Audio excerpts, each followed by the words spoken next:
अस्सलाम वालेकुम। तो आज हम डिस्कस करने जा रहे हैं फ्यूचर इंडेफिनिट टेंस।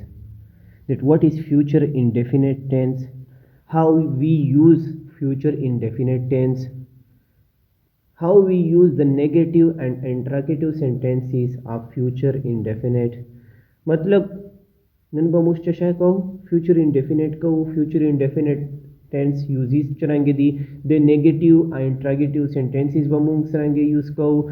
मतलब हम फ्यूचर इंडेफिनिट को कैसे यूज़ करेंगे, उसे उर्दू में क्या कहते हैं, तो उसे उर्दू में कहते हैं फ़ेल माजी फ़ेल मुस्तकबिल मुतलक, फ़ेल मुस्तकबिल मुतलक। तो इंशाअल्लाह आज हम कोशिश करेंगे कि आसान वे में इसको समझने की कोशिश करें।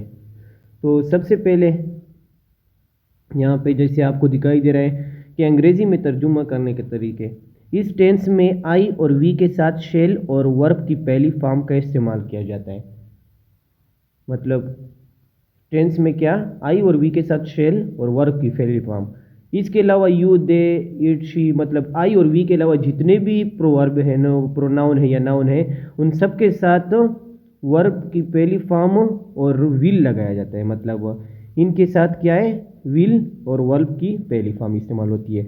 आई और वी के साथ शेल, देन वर्ब की पहली हालत, जैसे आई शेल गो, समझ आ रही है ना। और इनके अलावा जितने भी यू है, दे है, ही है, शी, तो वो क्या, उसकी जगह वहाँ पे क्या इस्तेमाल होगा, विल। मतलब यू विल गो। अगर जुमलों में ज़रूरी लफ्ज़ या ख्याल आया हो तो आई वी के साथ विल और दीगर सभी फाइलों के साथ शेल लगाया जाता है। मतलब मैं ज़रूर स्कूल जाऊंगा, तो मैं स्कूल जाऊंगा, आई शेल गो, लेकिन मैं ज़रूर स्कूल जाऊंगा तो शेल की जगह विल हो जाएगा, आई विल गो। ठीक है ना। और यू की जगह, यू में आता है कि तुम स्कूल जाओगे, यू विल गो, तो यू विल गो की जगह में तुम ज़रूर स्कूल जाओगे, विल को शेल में तब्दील कर देंगे, यू शेल गो। मतलब अगर ज़रूर का लफ्ज़ आ जाए तो शेल को विल और विल को शेल में तब्दील कर देंगे। नंबर 4 है मनफी जुमलों यानी नेगेटिव सेंटेंस में विल या शेल के बाद नॉट लगाते हैं। सवालियत जुमलों यानी इंट्रोगेटिव सेंटेंस में शेल या विल सब्जेक्ट से पहले लगाते हैं। तो ये तो आम रूल है ना। इसके अलावा डबल इंट्रोगेटिव सेंटेंसेस में क्वेश्चन वर्ड को शेल या विल से पहले लगाया जाता है। इस टेंस को हमेशा याद रखने के लिए इन रूल्स को अच्छी तरह ज़हन नशीन कर लें। तो ये रूल्स है, इनको आप या किसी रजिस्टर में लिख ले या कॉपी में लिख ले। ये रूल्स बहुत ज़रूरी है, आगे आपको इसकी मतलब बहुत ज़रूरत पड़ेगी। तो फ्यूचर सिंपल टेंस क्या है। The simple future tense uses the first form of verb. इसमें हम इस्तेमाल करते हैं मुश्तबह इस्तेमाल फर्स्ट फॉर्म ऑफ वर्ब इस्तेमाल while the auxiliary or helping will and shall are used. वो ऑक्सिलरी वर्ब या हेल्पिंग वर्ब से मुझे तवायु शेल या विल दया इस्तेमाल है। मतलब जो इसके हम ऑक्सिलरी या हेल्पिंग वर्ब कहते हैं ना, विल और शेल, वो भी इसमें यूज होते हैं। Most of them we will using will because the use shall have been decreased। सब टाइम सर, मतलब टाइम के साथ जो है ना शेल का इस्तेमाल कम होता जा रहा है। तो ज़्यादातर लोग जो है ना मॉडर्न इंग्लिश में आई और वी के साथ भी विल लगाते हैं। तो मतलब ये कोई गलती नहीं है। टेंस के लिहाज से हम तो कहते हैं कि आई वी के साथ हम शेल लगाते हैं, बाकी के साथ विल। लेकिन आजकल मतलब मॉडर्न जो इंग्लिश है ना, विल का इस्तेमाल बहुत ज़्यादा हो गया है। मतलब आई विल गो तो ये गलत नहीं है, वी विल गो ये भी गलत नहीं है। मतलब टेंस में वी और आई के साथ हम शेल लगाते हैं, लेकिन अगर विल भी लगा दिया जाए तो आपका सेंटेंस गलत तस्वर बिल्कुल नहीं होगा, बल्कि आपका सेंटेंस 100% फिर भी दुरुस्त है। The future simple tense is when you can't tell something will happen because it hasn't happened yet. We use it in English to talk about a possible time that might happen in the future, or even to talk about a time that didn't happen in the past but could have happened. Most people don't know how important future indefinite tense is and they do not use it correctly. But let's look at some example of tense so we can get a better idea of what is used for। तो ये है ना कि मतलब future मतलब वो जुमले हम, वो फिक्रे, वो अल्फाज हम इस्तेमाल करते हैं जो अभी हुए नहीं हैं, जो अभी होने वाले हैं। मतलब फ्यूचर इंडेफिनिट टेंस में जैसे मैं स्कूल जाऊंगा, अभी हमें पता नहीं कि किस टाइम जाएगा, कौन जाएगा, लेकिन ये पता चल गया कम से कम कि मैं कम से कम स्कूल तो जाऊंगा, कल जाऊंगा परसों जाऊंगा, लेकिन जाऊंगा ज़रूर। तो ये क्या है, फ्यूचर इंडेफिनिट टेंस, मतलब एक पॉसिबिलिटी है कि वो बंदा स्कूल जाएगा, वो बंदा मार्केट जाएगा, वो बंदा जो है ना वो क्रिकेट खेलेगा, एक पॉसिबिलिटी है।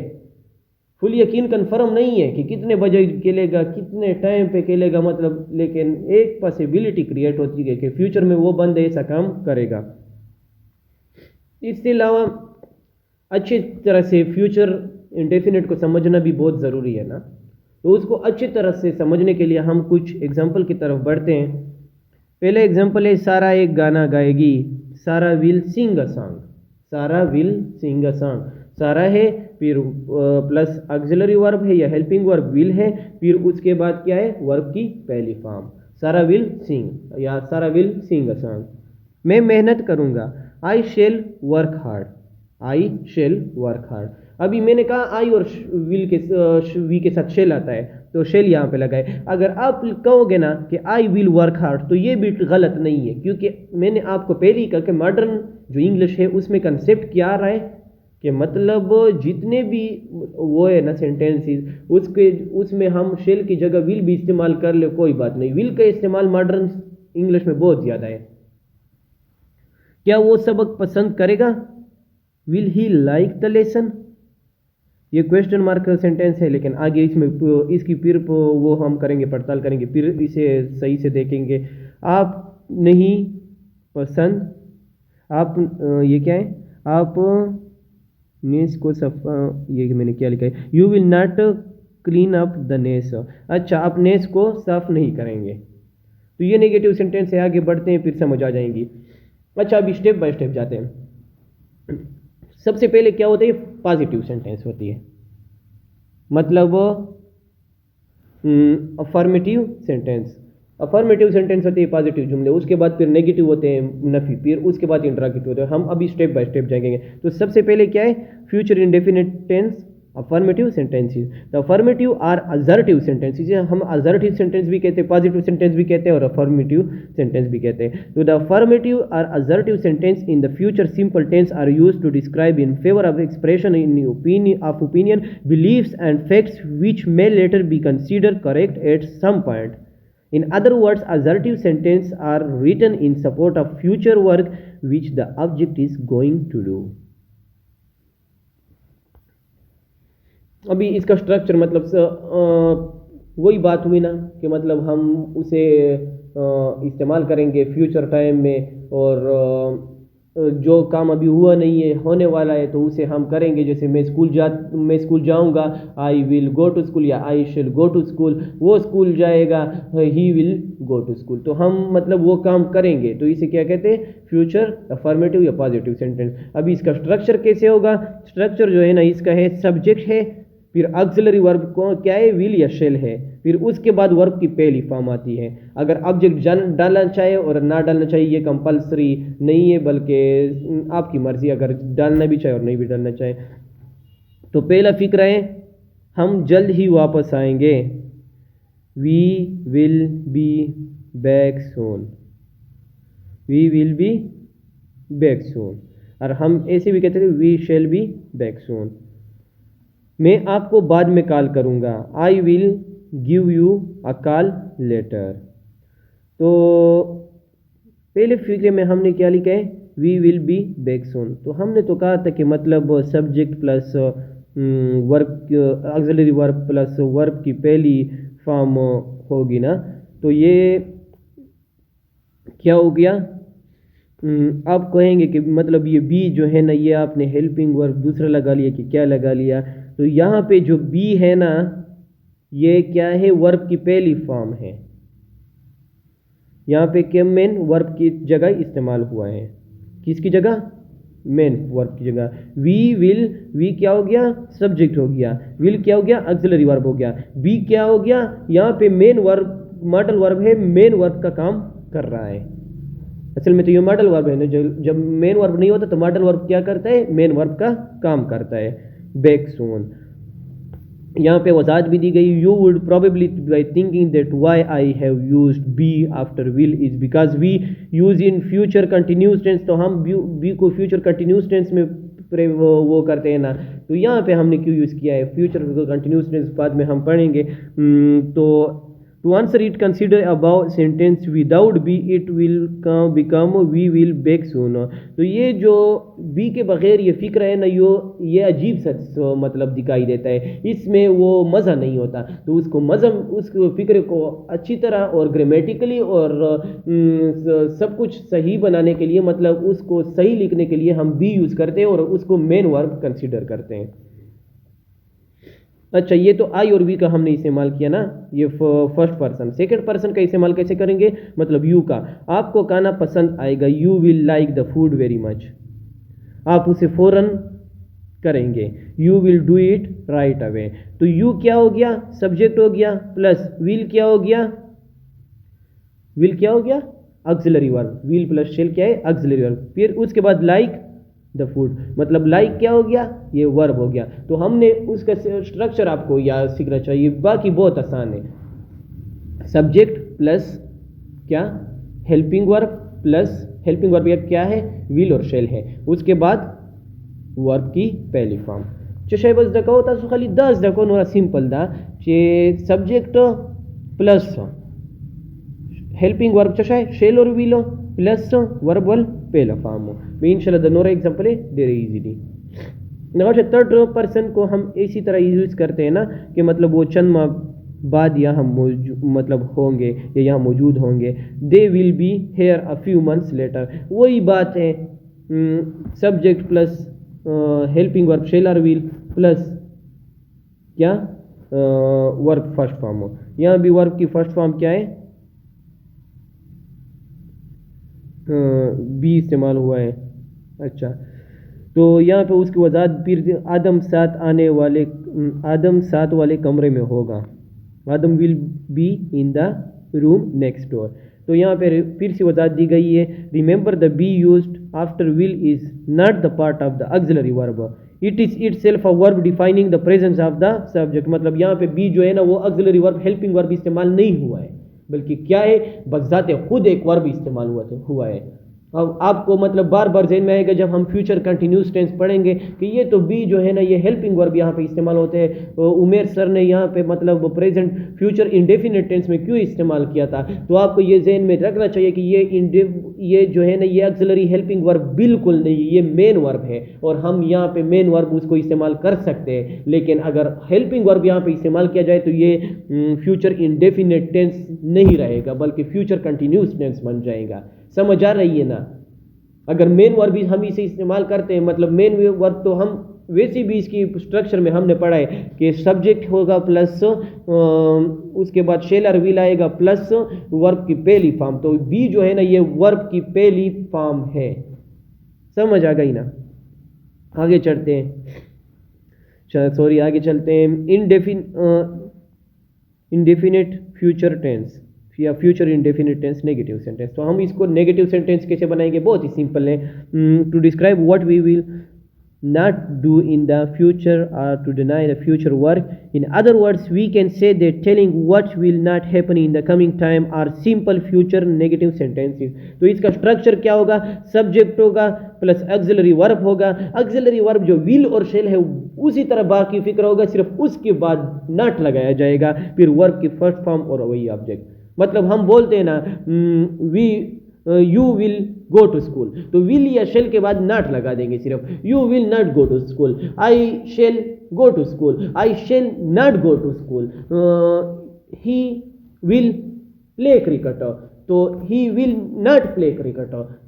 She will write a letter, तो she will not write a letter. मतलब विल और शेल के बाद नॉट लगाने से आपका जो पॉजिटिव सेंटेंस है, एडजेक्टिव सेंटेंस है, वो डायरेक्ट नेगेटिव सेंटेंस में बदल जाएगा। जैसे फर्स्ट पर्सन प्रोनाउन आई और वी के लिहाज से हम देखते हैं, हम जल्द वापस नहीं आएंगे, we will not be back soon. हमने कहा था हम जल्द वापस आएंगे। तो हमने क्या कहा था, we will be back soon. तो अभी विल की जगह हम विल के बाद हमने क्या लगाया है, नॉट लगा दिया है, तो ये नेगेटिव सेंटेंस बन गया। हमने पहले पॉजिटिव में क्या कहा था कि मैं आपको बाद में कॉल करूंगा, I will give you a call later. अब हम क्या कहते हैं, मैं आपको बाद में कॉल नहीं करूंगा, तो विल के बाद सिर्फ हम क्या लगाएंगे, नॉट लगाएंगे। हम वहां पे हमने कहा था I will give you a call later, तो विल के बाद नॉट लगाओ, I will not give you a call later. समझ आ रही है ना, विल और शेल के बाद क्या लगाएंगे, वो सिर्फ ये लगाते हैं, हम नॉट लगाते हैं। इसी तरह सेकंड पर्सन में भी विल और शेल के बाद नॉट लगा देंगे। जैसे आपको खाना ज़्यादा पसंद नहीं आएगा, you will not like the food very much, आपसे फ़ौरन नहीं करेंगे, you will not do it right away, आप इसे फ़ौरन नहीं करेंगे, you will not do it right away. इसी तरह थर्ड पर्सन में भी शेल और विल के बाद सिर्फ नॉट लगाने से ये नेगेटिव सेंटेंस बन जाता है। जैसे वो चंद माह बाद यहाँ नहीं होंगे, they will not be there a few months later. हमने पॉजिटिव में क्या कहा था, वो चंद माह बाद यहाँ होंगे, they will be here a few months letter. अभी हमने विल के बाद नॉट लगाया तो ये नेगेटिव बन गया। पहला मुझसे वेरी बोल चिदाबा मतलब चोम्या सुबाद दलता ही उस मुझे चिदाबा चोम्या सुबाद दलता नहीं नो द नो चरागल का मतलब मुझे नफी उकड़ा का ना चिदाबा नराजी मतलब नो द चशा ऐसो द नेगेटिव सेंटेंस तद है वाड़े दो। आदम साथ वाले कमरे में नहीं होगा, Adam will not be in the room next door. जो हमारा साथ वाला कमरा है ना उसमें आदम नहीं होगा। पहले हमने कहा था कि आदम साथ वाले कमरे में होगा, तो हमने क्या कहा था, Adam will be in the room next door. लेकिन अब हम विल के बाद नॉट लगाते हैं, तो विल के बाद नॉट लगाने से ये पॉजिटिव से नेगेटिव में मतलब कन्वर्ट हो जाएगा। तो ये क्या हो गया आपका negative sentence. Be is used as a verb in the above sentences. अभी हमने दोनों वो में बी का इजाफा किया, फिर आपके जहन में आएगा कि ये तो ऑक्सिलरी या हेल्पिंग वर्ब है, लेकिन ये हेल्पिंग या ऑक्सिलरी वर्ब बिल्कुल भी नहीं है, बल्कि ये यहाँ पे क्या है, ये यहाँ पे मेन वर्ब का काम करते हैं। ठीक है ना। इसके बाद है फ्यूचर सिंपल टेंस या उसका इंट्रागेटिव सेंटेंसेस। मतलब इंट्रागेटिव सेंटेंसेस हम कैसे बनाते हैं, in the future indefinite question are not a difficult task, this is easy as we did before in the previous tenses, the past indefinite and the present indefinite. We just have to take the helping verb at the start of the sentences and the rest of the structure remains। जैसे ये कहते हैं ना कि हमने पिछले tense में हमने प्रेजेंट इंडेफिनिट को भी डिस्कस किया है, पास्ट इंडेफिनिट को भी डिस्कस किया है, तो वहाँ पे हमने हेल्पिंग वर्ब प्रेजेंट इंडेफिनिट में डू और डस को हम स्टार्ट में ले गए थे, इसी और लास्ट में वो सवालिया निशान या क्वेश्चन मार्क लगाते थे। इसी तरह इसमें हम क्या करते थे, पास्ट इंडेफिनिट में डिड को हम सब सब्जेक्ट से पहले ले जाते थे और आखिर में सवालिया निशान लगाते थे। इसी तरह यहाँ भी है, हेल्पिंग वर्ब जो शेल या विल है ना उसको सब्जेक्ट से पहले ले जाएंगे और आखिर में सवालिया निशान का इजाफा करेंगे। इसका स्ट्रक्चर कैसे है, ऑक्सिलरी वर्ब जो विल या शेल है ये सबसे आगे आएंगे, फिर उसके बाद सब्जेक्ट आएगा, फिर वर्ब की पहली फॉर्म आएगी। ऑब्जेक्ट लगाना चाहे तो ऑब्जेक्ट भी आएगा, नहीं लगाना चाहे तो आपकी मर्जी। अभी इसी तरह फर्स्ट पर्सन, सेकंड पर्सन और थर्ड पर्सन के लिहाज से करेंगे। तो क्या हम वापस आ जाएंगे, सबसे पहले हम क्या लगाएंगे, शेल या विल। क्या हम वापस आ जाएंगे तो हम के साथ क्या लगता है, शेल लगता है, लेकिन हम अगर विल भी लगाए तो कोई बात नहीं है। We will be back soon, सवालिया निशान आपने ज़रूर लगाना है। क्या आपको बाद में कॉल करूंगा, will I give you a call later. Second person pronoun की तरफ देखते हैं कि क्या आपको खाना बहुत पसंद आएगा, विल और शेल को आगे लेकर आते हैं। विल, उसके बाद सब्जेक्ट यू, उसके बाद लाइक मतलब वर्ब की पहली form, will you like the food very much, question mark आपने ज़रूर लगाना है। क्या आप उसे फ़ौरन करेंगे, will you do it right away. Third person pronoun की तरफ जाते हैं, क्या वो चंद माह बाद यहाँ होंगे, will they B here a few months letter. क्या आदम साथ वाले कमरे में होगा, will Adam B in the room next door. तो मतलब ये सारे क्या है, इसमें हम क्या लगाते हैं, फार्मूला आपको सिर्फ सीखना होगा कि मतलब सबसे पहले हम विल या शेल, उसके बाद सब्जेक्ट, उसके बाद वर्ब की पहली फॉर्म, उसके बाद ऑब्जेक्ट लगाना चाहे या नहीं लगाना चाहे आपकी मर्जी। अगर किसी भी जुमले में बी आ जाए तो बी यहाँ पे फ्यूचर इंडेफिनिट टेंस में मेन वर्ब का काम अदा करेगा। बी चूंकि फ्यूचर कंटिन्यूस टेंस में हेल्पिंग वर्ब ज़रूर आता है, इसलिए आपको मतलब कन्फ्यूजन हो सकती है। लेकिन याद रखो फ्यूचर इंडेफिनिट टेंस में जब भी बी आता है तो बी क्या काम करता है, मेन वर्ब का काम करता है। वहाँ पे मेन वर्ब बिल्कुल नहीं होगा, तो be is a modal verb यहाँ पे क्या करता है, मेन वर्ब का काम अदा करता है। ओके इंशाल्लाह तो यहाँ पर हम मतलब ख़त्म करते हैं। अगर आपने चैनल को सब्सक्राइब नहीं किया तो प्लीज़ चैनल को सब्सक्राइब करें, अपने दोस्तों के साथ भी ये वीडियो शेयर करें क्योंकि शायद उनको कुछ फ़ायदा हो जाए। ओके थैंक यू, अपना ख्याल रखेंगे। नेक्स्ट वीडियो में इंशाल्लाह मिलते हैं और प्रेजेंट इंडेफिनेट, पास्ट इंडेफिनेट और फ्यूचर इंडेफिनेट के बाद इंशाल्लाह हम फिर प्रेजेंट में आएंगे, कंटिन्यूस टेंस करेंगे, प्रेजेंट कंटिन्यूस, फिर पास्ट कंटिन्यूस और फ्यूचर कंटिन्यूस और इसी तरह करते रहेंगे। इंडेफिनेट टेंस जो सिंपल टेंसेस है वो हो गए हैं, अब इंशाल्लाह कंटिन्यूस की तरफ बढ़ेंगे। ओके अस्सलाम वालेकुम।